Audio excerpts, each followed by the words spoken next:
করে তুলে রেখেছে।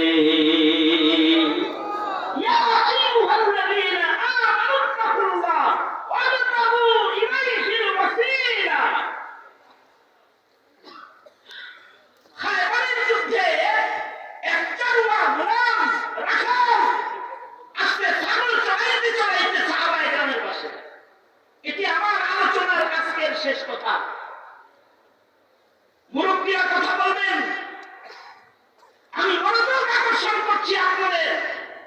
এই চারুয়া সে এসে মুসলমানদের সাথে কথোপকথন করতেছে। আমি অনেকগুলো হাদিসের সমষ্টিকে ছোট্ট করে এনে আপনাদের কাছে পেশ করতেছি। চারুয়া রাখাল সাহাবীদেরকে বলে, তোমরা এখানে কার সাথে যুদ্ধ করতে এসেছো, কার পক্ষে যুদ্ধ করতে এসেছো? সাহাবীরা বলে, আমরা আল্লাহর সেনা, আর আমরা এসেছি দো জাহানের বাদশা সরওয়ারে দো আলম মুহাম্মদুর রাসূলুল্লাহ সাল্লাল্লাহু আলাইহি ওয়াসাল্লামের সাথে যুদ্ধ করার জন্য আসে। আল্লাহর জমিনে আল্লাহর খেলাফত আমরা প্রতিষ্ঠা করতে চাই। চরুয়া বলে, তোমাদের আচরণ, তোমাদের কথোপকথন, তোমাদের মাকসাদ, তোমাদের উদ্দেশ্য সব কিছু শোনার পরে তো আমি তোমাদের দলে ঢুকার আগে পাগল হয়ে গেলাম। আচ্ছা, তোমরা যে দো জাহানের বাদশার সাথে এখানে এসেছো, আমি কালো গোলাম যদি ওই বাদশার লগে একটু দেখা করতে চাই, আমাকে কি সুযোগ দিবে? সাহাবায়ে কেরাম বলেন, অবশ্যই সুযোগ হবে না কেন? আসলে গোলাম মনে করছি দুনিয়ার নেতাদের কাছে যাইতে যত গেট পার হতে হয় না জানি কোন জাহানের বাদশার কাছে যাইতে কত গেট পার হতে।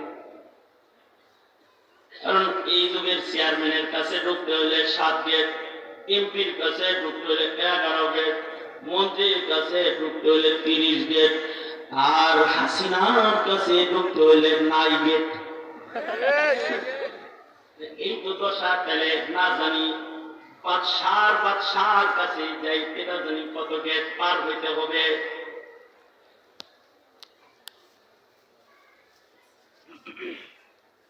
বাদশার কাছে যাইতে না জানি কতগুলো গেট পার হইতে হবে। সে মুসলমানেরা, দো জাহানের বাদশা এখন কোথায় আছে, আমি তাকে একটু দেখবো, তার সাথে দেখা করবো।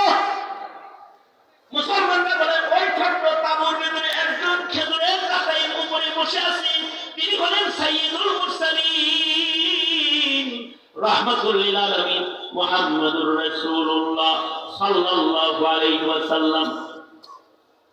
চারুয়ার সাথে সাথে সাহাবীদের কাছ থেকে সরে গিয়ে তাঁবুর গেটে যেয়ে দাঁড়াইছে। তাঁবুর গেটের ফাঁক দিয়া নজর করে আল্লাহর রাসূলের চেহারাকে মুহাব্বতের সাথে যখন এক নজর দেখছে, সাথে সাথে আমার নবী পাগল হয়ে গেছে। কারণ আমার নবীর চেহারা দেখলে তো ক্ষুধার্ত মানুষের ক্ষুধা মিটে যেত। আমার নবীর চেহারার চেয়ে সুন্দরতম কোন কিছু আল্লাহ তাআলা বানায় নাই। মা উলিদাত হাওয়া মিন সুলবি আদম ওয়ালা বিজিনানিল খুলদি মিসলুকা আখার ওয়ালা বিজিনানিল খুলদি মিসলুকা আখার। আল্লাহর রাসূলের চাইতে সুন্দরতম কোন কিছু তো মহান আল্লাহর জান্নাতেও বানায় নাই। সেটা দেখা নবীজির আশিক হয়ে গেছে। নবীকে সালাম দিয়ে বলে, সাইয়্যিদুল মুরসালিন, আমি এক রাখাল আপনার কাছে আসতে চাই, আসো ভেতরে প্রবেশ করো। রাখাল ভেতরে ঢুকেছে, কোনো কথা ছাড়া। চারওয়া বলে, ও সাইয়্যিদুল মুরসালিন, আমি যদি আপনার সাথী ওই লোকগুলার মতো কালেমা পড়ে এখন আপনার দলে চলে যাই, তাহলে আমার লাভ কি হবে? আল্লাহর রাসূল বলেন, তুমি যদি কালেমা পড়ো, আমি তোমার সাথে গলায় গলা লাগাবো, তোমার সাথে মুআনাকা করব। এই গোলাম, কালো গোলাম জীবনে কোনোদিন শুভ্র মানুষের সাথে মুআনাকা করে নাই। আজকে সাইয়্যিদুল মুরসালিন রাহমাতুল লিল আলামিন তার বুকে বুক লাগাইতে চেয়েছে, তার গলায় গলা লাগাইতে চায়। সে বলে,